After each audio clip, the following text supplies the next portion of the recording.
Alberto Contador, double vainqueur du Tour de France, en 2007 et 2009, quitte le Tour de France.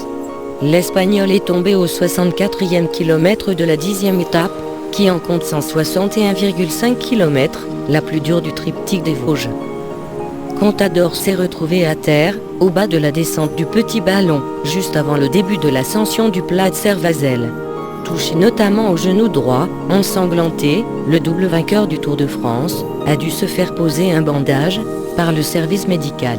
Le cycliste espagnol, dos abîmé, cuissard déchiré sur le fessier gauche, a passé plusieurs minutes à se faire soigner et à changer l'une de ses chaussures endommagées dans la chute. Il est reparti à plus de 4 minutes du peloton.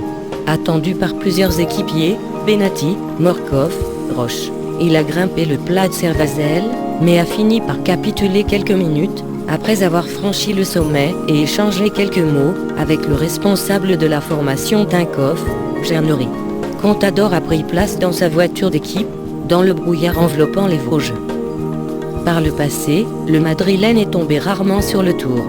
Mais une chute, survenue dès la première étape, l'avait déjà handicapé dans le Tour 2011, dont il avait pris à Paris la 4e place, après avoir enflammé la course dans les Alpes, pendant la 3e semaine.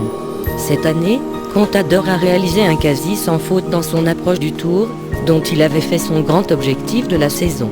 Il a gagné 2 courses du calendrier mondial, Tirreno Adriatico et le Tour du Pays Basque, et a pris la 2e place dans 2 autres, le Tour de Catalogne et le Critérium du Dauphiné. Contador, 31 ans, occupait la 9e place du classement général au départ de Mulhouse, à 4 minutes 08 sec du maillot jaune porté par le Français Tony Galopin. Cet abandon survient 5 jours après celui du vainqueur sortant, le Britannique Chris Froome.